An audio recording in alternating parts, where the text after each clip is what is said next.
우리 하이델베르크 교리문답 주보를 참조하시기 바랍니다. 오늘은 이제 13주일이고 33문입니다. 33문.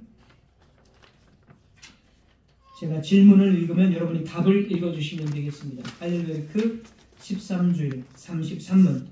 우리 역시 하나님의 자녀인데 그분을 왜 하나님의 독생자라 부릅니까? 왜냐하면 오직 그리스도만 믿음으로 하나님의 영원한 아들이시기 때문입니다. 우리는 그리스도로 말미암아 은혜로 입양된 하나님의 자녀입니다. 네, 33번 하나님의 독생자 예수 그리스도에 대해서 말씀을 드리겠습니다. 하이델베르크 요리문답 23문부터는 사도신경에 관한 조항들을 구체적으로 질문하고 고백하도록 하고 있습니다. 그래서 우리는 지금까지 사도신경을 구체적으로 공부하고 있는 것입니다. 우리는 처음에 사도신경에서 성부 하나님에 관한 부분을 다 배우고 성자 두 번째 부분 성자 예수 그리스도에 대한 고백들을 배우고 있는 중입니다.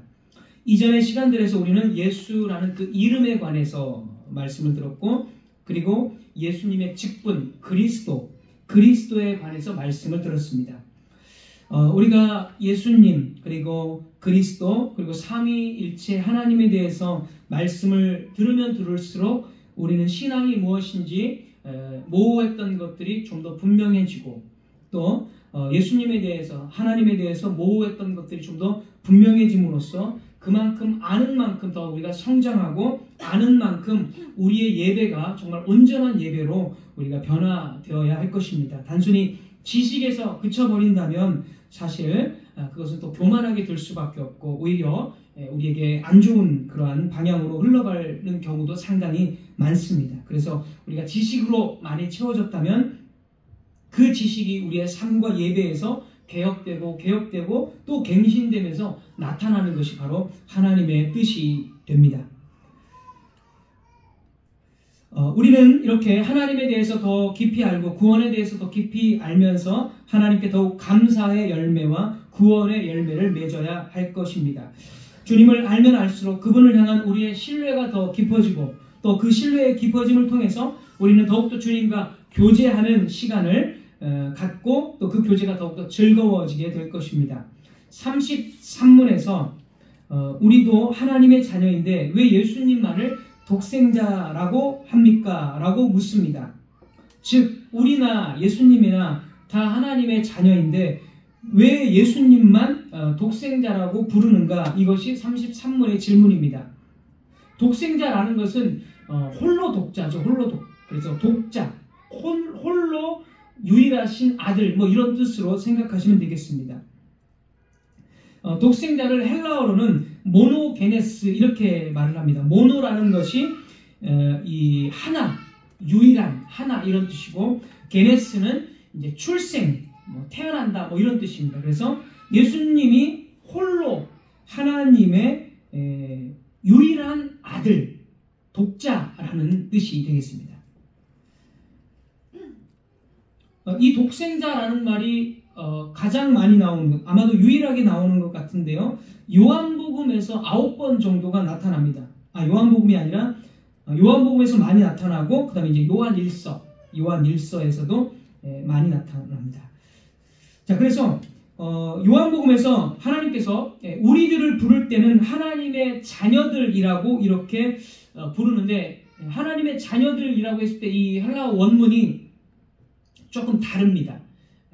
일반적으로 부모와 자식 간의 어떤 그런 그 자녀 뭐 이런 식으로 표현을 합니다. 예를 들어서 요한복음 1장 12절 우리가 잘 아는 말씀 영접하는 자 곧 그 이름을 믿는 자들에게는 하나님의 자녀가 되는 권세를 주셨으니 해서 이 자녀라는 말은 이제 테크논이라는 헬라 원문을 씁니다. 테크논이라는 그냥 일반적인 자녀 이런 뜻이 되겠습니다. 그런데 이제 독생자 또는 독자라고 했을 때의 표현은 조금 다릅니다. 예수님을 하나님의 독생자 그리고 독자라고 할 때는 다릅니다. 예를 들어서 제가 안 적은 것 같은데요. 네. 요한복음 1장 18절 가보면 제가 구절이 맞는지 모르겠어요. 아무튼 독생하신 하나님의 아들이다 뭐 이렇게 표현한 거 있죠. 예수님이 독생하신 하나님의 아들 했을 때 이 독생자는 다른 단어를 쓰고 있습니다. 그래서 예수님을 향해서 독생자 하나님의 아들이라고 하는 것은 우리가 하나님의 아들됨과는 분명한 차이를 성경도 이렇게 차이점을 가지고 기록을 해주고 있다라는 것입니다. 자, 이전에 여러분 기억하실지 모르겠지만 하이델베르크 요리문답 26문 몇 주 전이겠죠. 26문에서 성부 하나님에 대해서 우리가 배울 때 우리가 하나님을 아버지라고 부를 때 먼저 이렇게 표현한 적이 있습니다. 우리 주 예수 그리스도의 아버지. 그러니까 우리도 하나님을 아버지라고 부릅니다. 그런데 하이델베르크 요리문답 26문에서는 우리 주 예수 그리스도의 아버지. 그러니까 예수님께서 하나님을 아버지라고 부르는 것과 우리가 하나님을 아버지라고 부르는 것의 차이를 제가 설명한 적이 있습니다. 간략하게. 몇 주 전이죠. 26문이니까. 우리는 지금 33문이니까. 그러니까 예수님께서 하나님을 아버지라고 부르는 그 관계, 하나님과 예수님과의 관계와 우리와 하나님 아버지와의 관계는 똑같이 아버지라고 부르지만 차이가 있다는 것을 26문에서 말씀을 드렸습니다. 어떤 차이겠습니까? 말 그대로 오늘 말씀처럼 예수님은 유일하신 독생자이시고 그래서 하나님을 아버지라고 불렀습니다. 하지만 우리가 하나님을 아버지라고 부를 때는 이제 뒤에서 설명하겠지만 유일한 독생자가 아닙니다. 우리는 쉽게 말하면 뒤에서 설명하겠지만 우리는 입양된 자녀로서의 하나님을 아버지라고 부릅니다. 예수님은 입양이 아니에요. 뒤에서 설명하겠지만 영원전부터 하나님의 아들이셨습니다. 영원전부터.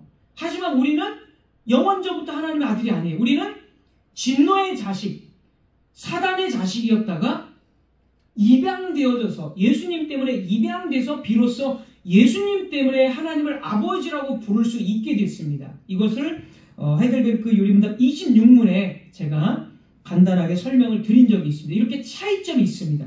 마찬가지로 오늘 똑같이 예수님도 하나님의 아들이시죠. 우리도 하나님의 아들입니다. 자녀들이에요. 그런데 예수님을 하나님의 아들이라고 부르는 것과 우리가 하나님의 아들이 되었다라는 것의 차이를 분명하게 인식하는 것, 이것이 오늘 33문답의 핵심적인 사항이 되겠습니다. 그래서 26문답과 오늘 33문답이 사실 원리상 같은 것을 이렇게 한 번 더 말씀을 드리는 것입니다. 자, 우리 문답을 다시 한번 읽어보겠습니다. 왜 우리 역시 하나님의 자녀인데 그분을 왜 하나님의 독생자라고 부릅니까? 그 답을 제가 한 번 더 읽겠습니다. 왜냐하면 여기 이제 그 답이 나와 있어요. 왜냐하면 오직 그리스도만 본질로 하나님의 영원한 아들이시기 때문입니다. 우리는 그리스도로 말미암아 은혜로 입양된 하나님의 자녀입니다. 이 차이를 이 답에서 설명을 해주고 있습니다. 자, 여기서 예수님과 우리의 차이에서 이제 본질로라는 이 단어가 있습니다. 본질로라는 것을 통해서 예수님은 본질로 하나님의 아들이고, 그러니까 영원전부터 하나님의 아들입니다. 영원전이라고 했을 때 영원은 무시간이에요. 시간의 개념이 없는 것을 영원이라고 합니다. 그러니까 영원전에 하나님의 아들이라는 것은 조금 어렵지만 하나님의 아들이 아닌 적이 없어요. 예수님은. 왜냐하면 영원은 시간의 개념이 적용이 안 되기 때문에. 영원전이라고 했지만 영원은 시간의 개념이 적용이 안 되기 때문에 영원전부터 하나님의 아들이라는 것은 예수님께서 본질적으로 하나님의 아들이심을 뜻합니다. 하지만 우리는 시간상의 그 개념이 들어갑니다. 우리는 죄를 범하고 난 이후로 마귀의 자식이었지만 어느 순간 예수님의 구속의 사역을 통해서 어느 시점에 하나님의 아들로 변화를 받았습니다. 그래서 우리는 시간이라는 것이 존재를 하게 됩니다.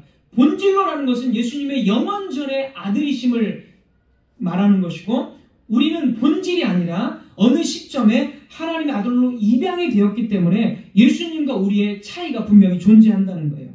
즉 예수님을 독생자라고 고백할 때 우리는 우리의 지위가 구원받을 수 없는 상태였으나 그리스도 때문에 입양된 것을 우리는 인정하는 것이고, 예수님에 대해서는 예수님은 본질적으로 영원전부터 하나님의 아들이심을 인정하는 이 차이를 우리는 인정을 하고 인식하고 있어야 된다는 것입니다.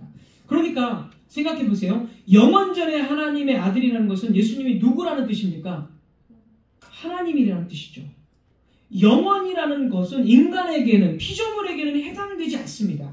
영원에는 아무것도 없어요. 오직 삼위일체 하나님만 홀로 계셨어요.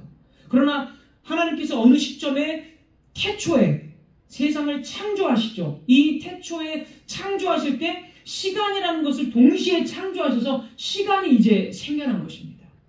태초 이전, 하나님이 창조하시기 이전에는 시간이라는 것이 없습니다. 영원입니다. 영원의 세계. 하나님만이 홀로 삼위일체 하나님만이 존재하셨습니다. 그러니까 예수님만이 본질로 하나님의 아들이시라는 뜻은 예수님은 피조물이 아니라 창조주 하나님이시고 또 하나님과 동일 본질의 본질로서의 하나님이심을 인정하는 것이고, 피조물과 하나님의 그 영원한 벽을 인식하도록 만드는 것입니다.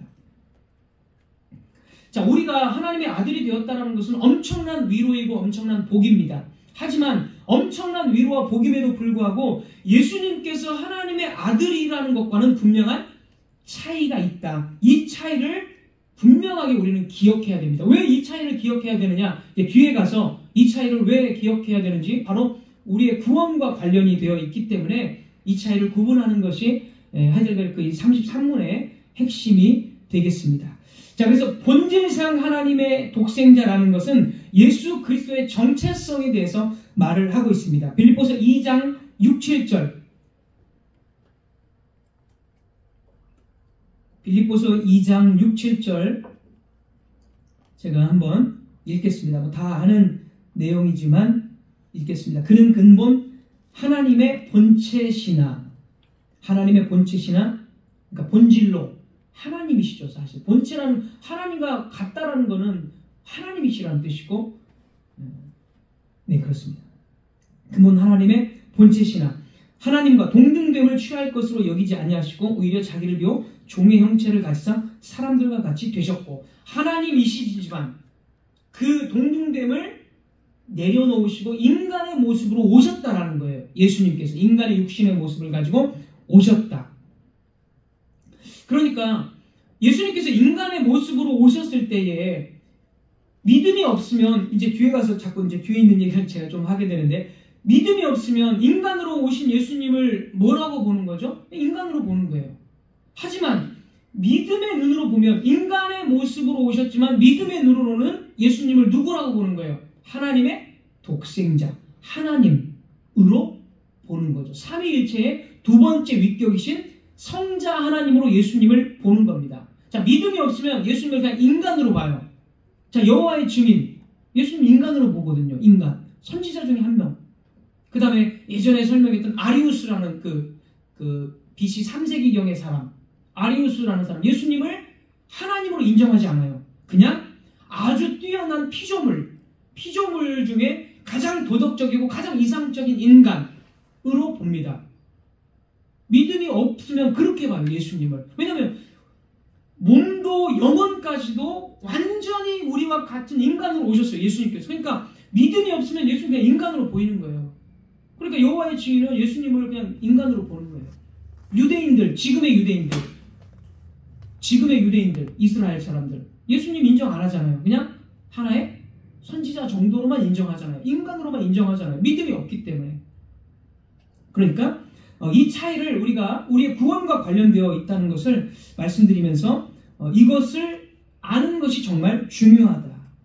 결국 이 차이를 바르게 인식하는 것, 특별히 예수님에 대한 바른 인식이 우리의 구원을 바르게 아는 것이며 우리의 믿음을 바른 길로 가게 하는 것입니다. 자, 이 부분은 이제 한 번 더 좀 성경을 비추어서 설명을 하겠습니다. 마태복음 22장에서 이스라엘의 이 종교 지도자들은 예수님을 시험에 빠뜨리기 위해서 세 가지 정도의 질문을 했습니다. 마태복음 22장에.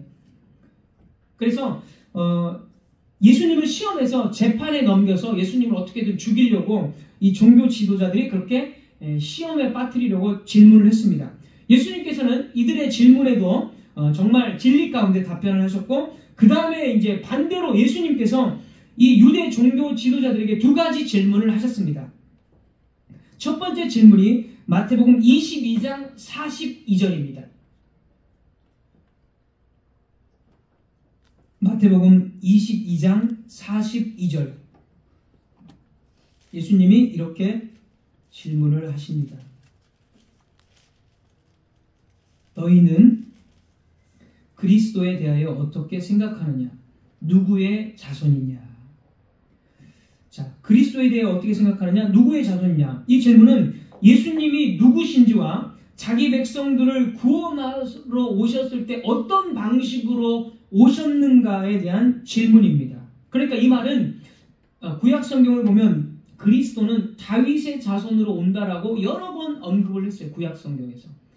유대 종교 지도자들은 구약 성경을 아주 잘 알고 있습니다. 우리보다 훨씬 구약을 빠삭히 알고 있습니다. 그러니까 그리스도가 누구의 자손으로 오는지를 너무나 잘 알고 있어요. 예수님 그걸 물은 거예요.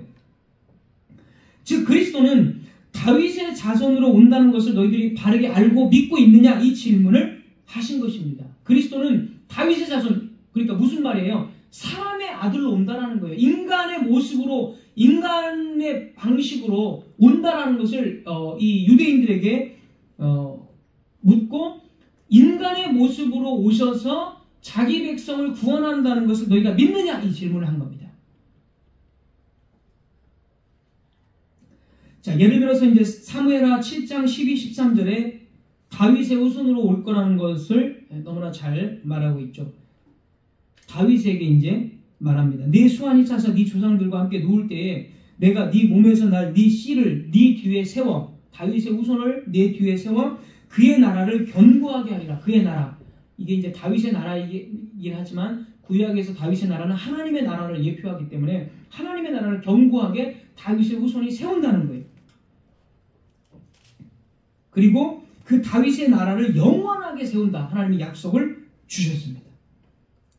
다윗의 아들이, 다윗의 후손이 하나님의 나라를, 메시아의 나라를 영원히 세운다. 이렇게 여러분 이해하시면 되고, 시편 89편 35절 36절, 시편 89편 35, 36절.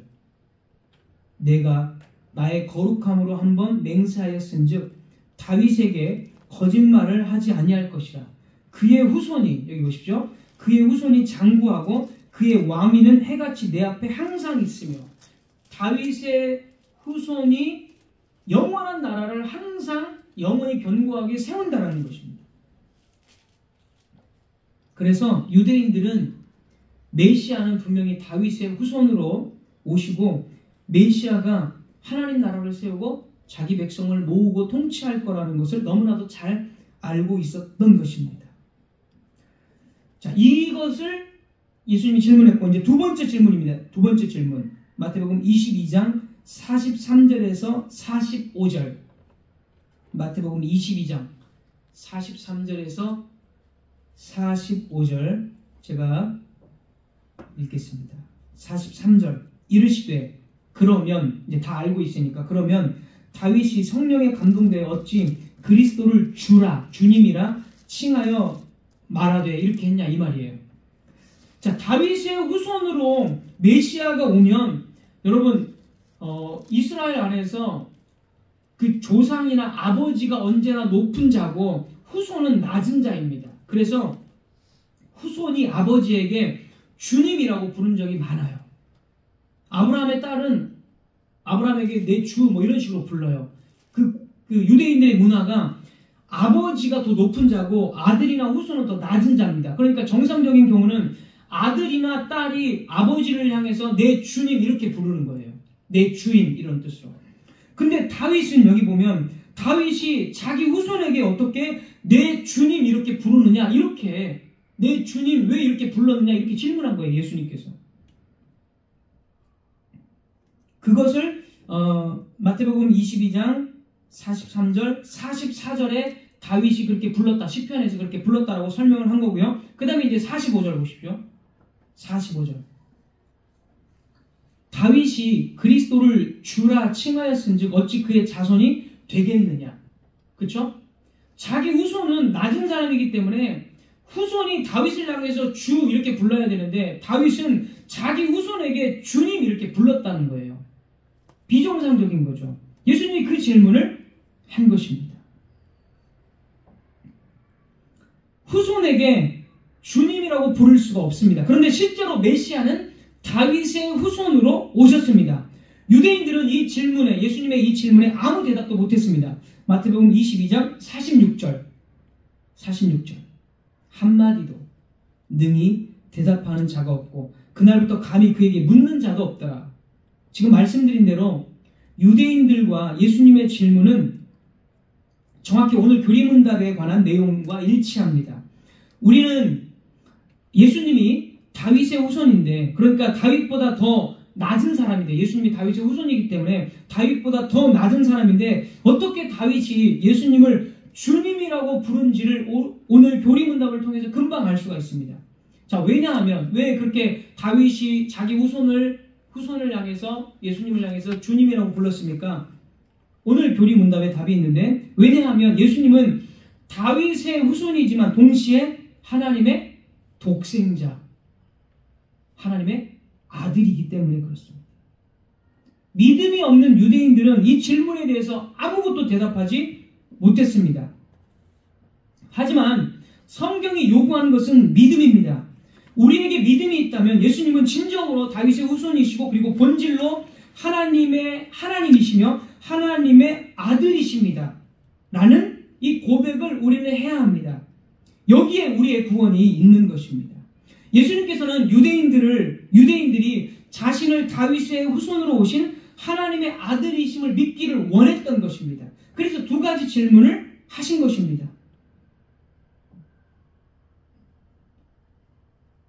유대인들은 그것을 믿지 않았어요. 안 믿었어요. 그러니까 아무 대답도 하지 않았고 예수님께서 수차례 유대인들에게 자신의 신분에 대해서 가르쳐 주셨고 예수님이 영원전부터 하나님의 아들이시고 나와 아버지는 하나이니라 이런 말씀을 직접 하셨고 그 다음에 나를 본 자는 아버지를 본 자다 이런 말씀도 하셨고 구약의 여호와라는 표현을 예수님이 그 여호와가 바로 나다, 그가 바로 나다 이런 표현들을 유대인들에게 계속적으로 보여주셨습니다. 그래서 예수님께서는 그 구약의 여호와가 바로 나고 나와 아버지는 하나이다라는 것을 계속적으로 말씀을 하셨습니다. 그러나 유대인들은 사람의 모습으로 오신 예수님을 보면서 진짜 믿음으로 예수님이 말씀하신 것처럼 예수님은 하나님의 아들이시고 본질로서 하나님의 아들이시고 그리스도시고 독생자이십니다라는 그 고백을 안 했다라는 거예요. 유대인들은 뭐라고 했죠? 저 목수의 아들인데 내가 어려서부터 함께 자란 목수의 아들인데 그가 어떻게 하나님의 아들이고 메시아냐, 목수의 아들이 아니냐 이렇게 말했어요. 잘 알다시피 하나님의 독생자라는 고백을 안 했습니다. 그래서 그들은 구원받지 못했습니다. 성경은 너무나도 중요하게 예수 그리스도가 진짜 하나님의 아들이시다. 비록 인간의 모습, 낮은 모습으로 목수의 일을 또 하셨고 목수의 아들로 태어나셨지만 그분은 진정으로 하나님의 독생자라고 너무나 분명하게 성경이 증거하고 있습니다. 우리 복음서에 나와 있는 대로 누가복음 3장 대표적으로 이야기를 하면 너는 내 사랑하는 아들이라 내가 너를 기뻐하노라. 요한복음 17장 5절 요한복음 17장 5절 아버지여 창세전 영원전에 내가 아버지와 함께 가졌던 영화로서 지금도 아버지와 함께 나를 영화롭게 하옵소서. 영원전에 하나님의 아들이심을 말했고 요한복음 8장 58절 예수께서 이르시되 진실로 진실로 너희에게 이르노니 아브라함이 나기 전부터 내가 있느니라. 아브라함은 지금 2000년 전 막 이런 정도의 사람인데 예수님이 아브라함이 있기 전에 내가 있다 이렇게 말씀하셨고 요한복음 10장 30절 나와 아버지는 하나이니라. 이렇게 예수님은 자신의 하나님 되심, 독생자 되심을 증거하셨지만 유대인들은 이 말을 받아들일 수가 없었습니다. 그래서 믿기는커녕 오히려 분노하며 예수님을 돌로 치려고 하였습니다. 자, 오늘날 우리들은 어떻습니까? 예수님이 하나님의 독생자가 아니라면 우리는 구원을 받을 수가 없습니다. 예수님의 하나님의 아들 되심을 믿지 않는다면 우리의 예배는 헛된 것입니다. 왜냐하면 예수님이 단지 다윗의 후손이시기만 한다면, 그래서 하나님의 아들이 아니시라면 예수님은 우리의 구원자가 되실 수 없기 때문입니다. 다윗의 후손일지라도 단지 사람이라면 구원의 사역, 하나님의 진노를 감당하는 십자가의 그 사역을 절대로 감당할 수 없기 때문입니다. 그래서 우리 교리문답은 하나님 아버지와 예수님의 독특한 관계를 바르게 알고 믿어야 함을 강조하고 있는 것입니다. 우리가 왜 예수님을 하나님의 독생자라고 부릅니까? 하나님 아버지와 예수 그리스도와의 관계 속에 구원이 달려있기 때문에, 하나님과 예수 그리스도의 독특한 관계, 그 독생자라는 그 관계가 그 관계 때문에 하나님은 그 독생자를 우리에게 보내셨고 그 구원을 이루신 것입니다. 그래서 예수 그리스도가 하나님의 독생자가 아니라면 우리는 절대로 구원을 받을 수가 없기 때문에 우리는 그분을 정확히 우리와는 다른 하나님의 독생자라고 불러야 하는 것입니다. 자, 두 번째로 말씀드리겠습니다. 두 번째, 첫 번째 하나님의 독생자에 대한 것을 말씀드렸고, 두 번째로 독생자라는 이 표현을 통해서 두 번째로 무엇을 하나님께서 또 계시하시는지를 말씀을 드리겠습니다. 성경의 의도를 다시 한번, 독생자라는 표현을 통해서 성경이 의도하고 있는 것 두 번째를 말씀드리겠습니다. 신약 성경 전체에서 독생자라는 말은 9번 정도밖에 나오지 않습니다. 9번 정도. 그래서 이 구절들이 하나님이 주님을 독생자라고 부르셨을 때 어떤 것을 우리에게 강조하고 있는지를 이 구절들을 통해서 우리가 쉽게 알 수가 있습니다. 독생자가 나오는 대표적인 말씀이 이제 요한복음 3장 16절, 잘 아는 말씀, 요한복음 3장 16절입니다. 하나님이 세상을 이처럼 사랑하사 독생자를 주셨으니, 여기 독생자를 주셨으니 이는 저를 믿는 자마다 멸망치 않고 영생을 얻게 하려 하심이니라. 요한복음 3장 16절에서 하나님께서 주님을 보내셨다 또는 그리스도를 보내셨다라고 말하지 않고 독생자 하나뿐인 아들을 보내셨다라고 말하고 있습니다. 그리고 이 독생자를 우리에게 주셨다라고 말하면서 그 이유를 이는 저를 믿는 자마다 멸망치 않고 영생을 얻게 하려 하심이다, 이렇게 기록을 했습니다. 왜 독생자라는 표현을 썼을까요? 독생자를 주심으로 어떻게 했다는 거예요? 독생자를 주심으로 우리에게 구원을 주셨다, 이렇게 표현을 하고 있습니다. 자, 요한 1서 4장 9절. 요한 1서 4장 9절. 자, 보겠습니다. 하나님의 사랑이 우리에게 이렇게 나타난 바 되었으니 하나님이 자기의 독생자를 세상에 보내심은 저로 말미암아 우리를 살리려 하심이라.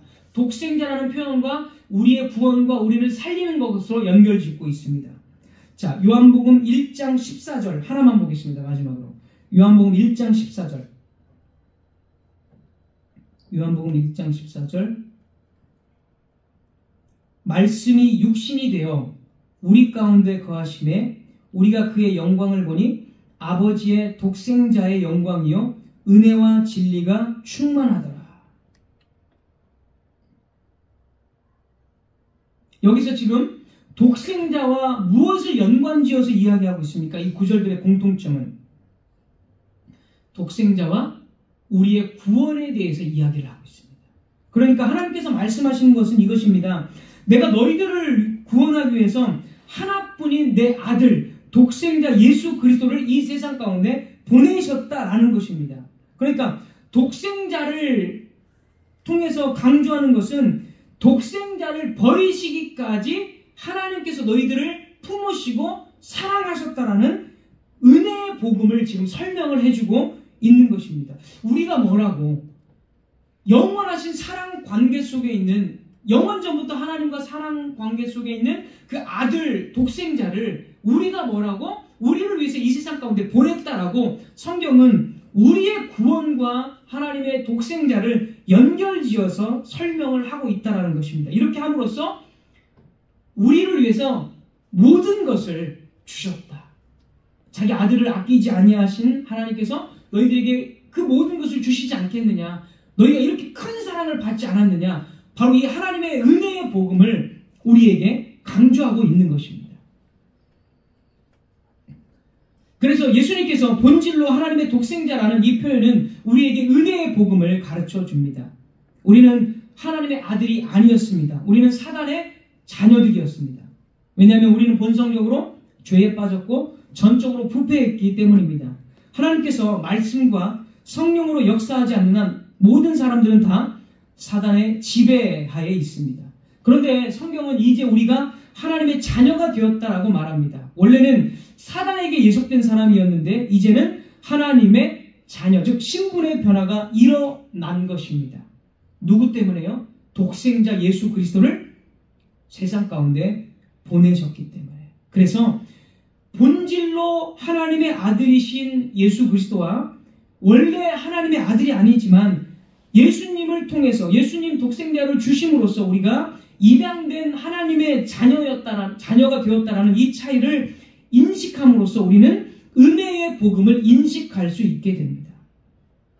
아무 자격 없고 아무 공로 없는 우리를 하나님께서 그 독생자 예수 그리스도를 보내셔서 예수님 안에서 우리를 입양시켜 주셨다라는 은혜의 복음을 하나님께서 깨닫게 하시는 것입니다. 말씀을 맺도록 하겠습니다. 바울은 갈라디아서 4장 6, 7절에서 우리에게 하나님의 자녀들의 특권에 대해서 말합니다. 갈라디아서 4장 6절 7절입니다. 너희가 아들임으로 하나님이 그 아들의 영을 우리 마음 가운데 보내사 아빠 아버지라 부르게 하셨느니라. 그러므로 내가 이후로는 종이 아니요 죄의 종이 아니요 사단의 종이 아니요 아들이면 하나님으로 말미암아 유업을 받을 자니라. 하나님으로 말미암아 유업을 받을 자니라. 우리는 하나님의 자녀로서 하나님의 나라를 하나님의 모든 것을 다 부요한 것을 다 상속받는다. 상속자들이다 라는 뜻입니다. 우리 하나님 아버지께서 우리를 위해 준비하신 영광스러운 기업이 있습니다. 그리스도를 믿음으로 우리는 이 세상에서 그리스도와 그리스도의 모든 은덕들에 참여할 뿐만 아니라 마지막 완성의 때에는 더 완전한 것들을 우리는 받게 됩니다. 사랑하는 성도 여러분, 예수 그리스도께서 하나님의 유일한 독생자로서 우리를 위해 오셨고 그분을 통해서 우리가 사단의 자녀에서 하나님의 자녀가 되었다라는 이 사실에 감사합시다.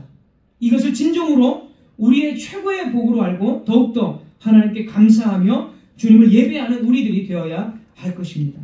사단은 계속해서 우리로 하여금 이것을 잊게 만들고 우리를 자신의 종으로 끌고 가려고 할 것입니다. 우리에게 은혜를 잊게 하며 죄에 빠져 살게 하려고 할 것입니다.